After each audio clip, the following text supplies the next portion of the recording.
Okay, so we're about to start the second part of Pesach. The part of Pesach that is about the sea splitting for the Jewish people and their exodus from Egypt. Why do we need two parts? Why do we need two parts of Pesach?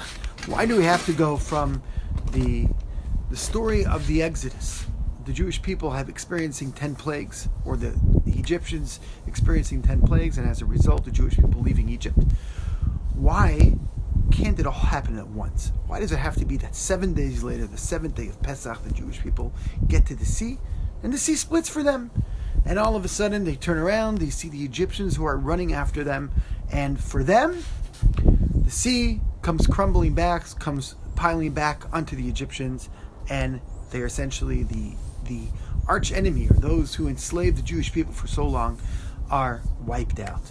But why did it have to happen in two stages? Why is it that now the way we commemorate Pesach is that we have the first 2 days, or the first days of Pesach, we have Chol HaMoed, and then we have the second stage of the splitting of the sea? What is different about the splitting of the sea regarding the miracles, or regarding how we're supposed to look at this world, that's different than the first part of Pesach? And the answer is, some of the rabbis explain, that the second part of Pesach, Shvi Shel Pesach, the seventh day of Pesach that we're embarking on tonight, is about the fact that we took initiative. That Nachshon ben Aminadav, the tribe of Judah, jumped in. They believed in something. They believed in an ideal that's greater than the time, and as a result, the sea split. And as a result, miracles happen. What's different about the first part and the second part is that the first part of the Jewish people leaving is that it was done for them. They didn't have to do anything. But over here in the second part, they had to believe in an ideal.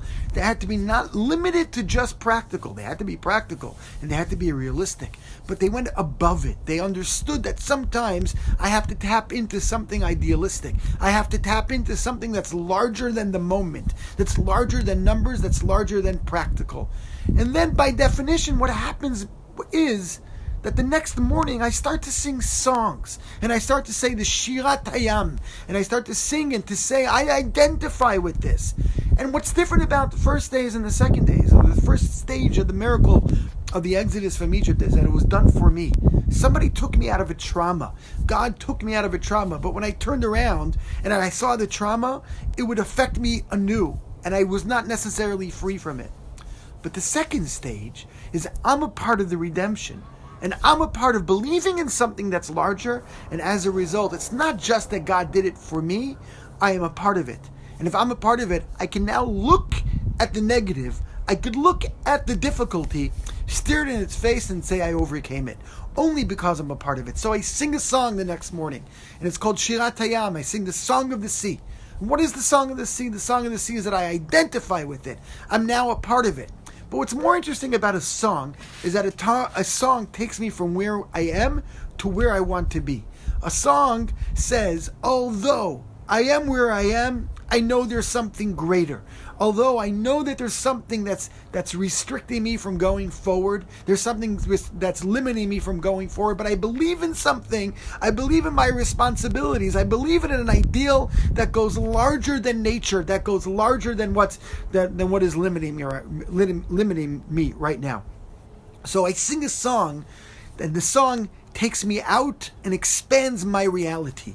What the song makes me do, and when I sing, and in Judaism when I close my eyes and I sing, I tap into something larger. I look inside and I say I can change, I can grow, and I can go exceed the limitations that were placed upon me on the outside. That's the singing that happens after the splitting of the sea, and I become a person who's able to transcend the moment, be able to transcend the limitation. The times that we're living in right now, and all the difficulties and all the luxuries and the comforts that we've spoken about in the past have now been limited, and now we're commemorating Pesach by ourselves, and there's so much isolation that's happening, and a lot of us are spiritually seeking reasons for all of them.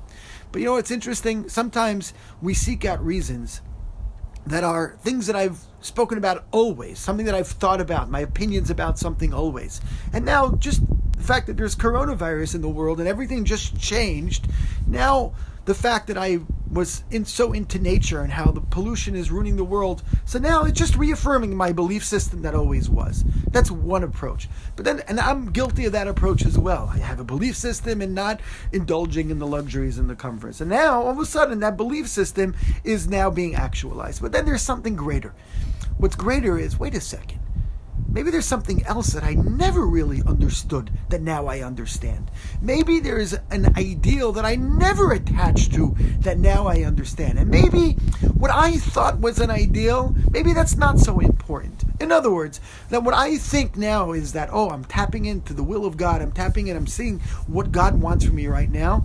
9 out of 10 times, it's always what I thought. But it could be, and what takes a lot of work, takes a lot of avoda, takes a lot of work and effort to say, wait a second, maybe there's something else. Maybe the challenges of today are not like I always thought it would be, or not always what I preached about, but it's something a little bit different. Maybe the challenges that I always thought that davening well, or davening or learning, or the accomplishments that I had, that is what makes me happy. And now I can't accomplish. I can't daven as much, or the way I used to daven with a minyan or going to synagogue. Maybe the challenge is different than what I thought. And when I sing, and what happens is by Kriyas Yamsuf, by the splitting of the sea, what happens is God's will becomes my will. It's not just that this is outside of me. Again, there was a trauma that happened and God took me out of the trauma. That's the first part of Pesach. The second part of Pesach is that I'm a part of the solution. I'm a part of actually my own healing. I'm understanding that what's necessary for me is to grow and to change and to look at the world around me and say, what is it that God wants from me? Not necessarily what is it that I want and what I think is a value and idealistic. May we merit to be able to do that, to accomplish that. This Shvi Shel Pesach, may we transcend ourselves, transcend nature, transcend our nature, transcend the limitations that I put upon myself or the world puts upon me. May we transcend that. May we tap into the ideal. May we sing the song of the sea. May we sing a song that takes me and beyond what I am and beyond my limitations or beyond the world's limitations. May I sing the song of the sea that makes me go from realistic to idealistic. And may that idealism that I have fit into reality. Thank you very much. Chag Sameach. Great Yom Tov.